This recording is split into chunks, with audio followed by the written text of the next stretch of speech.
নির্বাচনের সময় অনেক মজার মজার ঘটনা দেখা যায়। তখন কিসের আদর্শ, কিসের নীতি।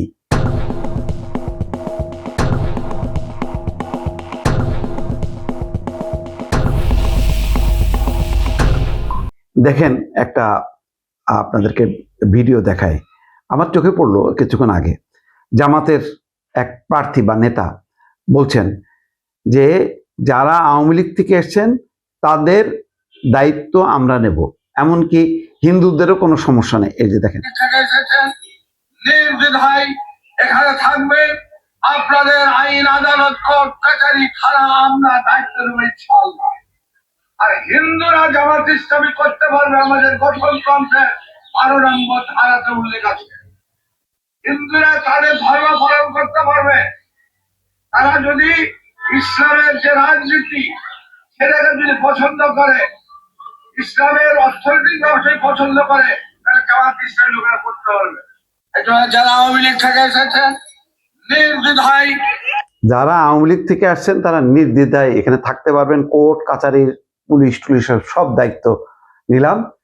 আর হিন্দুরাও জামাত করতে পারবেন যদি ইসলামের মূল্যবোধ নীতি এগুলি মেনে চলেন। এটাই আসলে ভোটের রাজনীতির সবচেয়ে বড় দুর্বলতা। কারণ আপনি এটা বিশ্বাস করেন না। হিন্দুরা কিভাবে করে? জামাতে ইসলামী নামটা যদি, জামাতের তো সাবেক নেতারা মিলে এবি পার্টি করছে, আমার বাংলাদেশ পার্টি, নামেও কোনো সমস্যা নেই, আপনি করতে পারেন। বিজেপি করতে পারে, মুসলমানরা করতে পারে, ভারতীয় জনতা পার্টি, সমস্যা নেই, ধর্ম নেই। কিন্তু ভারতীয় হিন্দু পার্টি যদি হয় তাহলে মুসলমানরা সেখানে যে কেমনে করে? নামটাই তো একটা ধর্মীয়। তো এখানে আপনি জামাত ইসলামের নাম দিয়ে এই যে ভণ্ডামি, এগুলিকে বলে একেবারে পুরোপুরি একটা ভণ্ডামি চূড়ান্ত আর কি। আমি আর অন্য কি শব্দ ব্যবহার করবো বুঝতে পারছি না। আওয়ামী লীগ এখন নির্বাচনের সময় মোটামুটি এখন নিরাপদ বোঝা যাচ্ছে। এটা জামাতের নেতাদের মুখে না, বিএনপির প্রার্থীরাও বলবেন। কারণ আওয়ামী লীগের বড় একটা ভোট ব্যাংক আছে। তো সেই ভোট ব্যাংক তো তার যদি 5% বা 10% টানতে পারে, তো তারা কি করবে? তারা হয়তো যে তার ব্যক্তিত্ব দিয়ে, আশ্বাস দিয়ে কনভিন্স করতে পারবে। তখন চিন্তা করবে, আচ্ছা যাই, এই লোকটা আমাদেরকে বাঁচাবে, ভোট দিয়ে আসি, তাকে জিতাইলে আমাদের নিরাপত্তা নিশ্চিত হবে, সেই কারণে যাবে। সেই কারণেই এই কামড়াকামড়ি। এবং আমি ব্যক্তিগতভাবেও মনে করি না যে আওয়ামী লীগ মানেই আপনি তার বিরুদ্ধে অভিযান চালাবেন। নো, আওয়ামী লীগের আমি বলবো 80 থেকে 90% লোক আছে যারা সত্যিকার অর্থে কোনো লুটপাটের সাথে জড়িত না, যারা আদর্শিকভাবে আওয়ামী লীগ বিশ্বাস করে। এখন বিশ্বাস করে, আপনি এটাকে কিভাবে বন্ধ করবেন?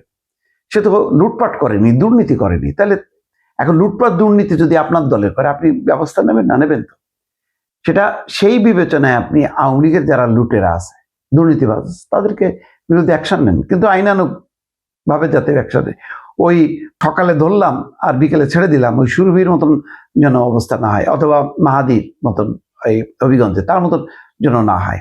নিরপেক্ষভাবে দলমত নির্বিশেষে অভিযান চালানো উচিত। আর কোনোভাবেই রাজনৈতিক বিশ্বাসের কারণে কেউ যাতে নিপীড়নের শিকার না হয়, এটাই হলো হওয়া উচিত। কিন্তু এখন দেখেন ভোটের মাঠে জামাত কি বলতেছে, জামাত কি মানে হিন্দুদের বেলায় যেই বক্তব্য দিচ্ছে, এটা তো কোনোভাবেই মেলে না।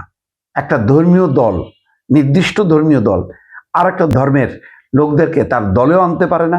এমনকি দেখেন নমিনেশন দিচ্ছে, তারা যদি নারীকে বরং নমিনেশন দিত তাও হয়তো। কোনো নারী প্রার্থী নেই এই ইসলামী রাজনৈতিক দলগুলো।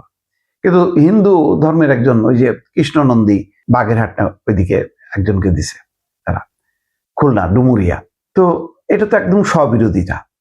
আওয়ামী লীগের বেলায় ঠিক আছে, এটা মানলাম যে, কিন্তু তাই বলে যদি আবার এর আওতায় একজন টাকা পাচারকারী, দুর্নীতিবাজ বা দখলবাজ, দুষ্কৃতকারী আওয়ামী লীগের কেউ যদি, তাকে যদি আবার প্রোটেকশন দেওয়ার চেষ্টা করা হয়, তাহলে দুঃখজনক হবে। এবং দেখা যায় ম্যাক্সিমাম ক্ষেত্রে তাই হয়, ওই দুর্নীতিবাজ দুষ্ট লোকরাই ঢুকে যায় এবং এই নির্বাচনের সময় কিন্তু তারা এই বিভিন্ন দলের ভিতরে চলে যায়।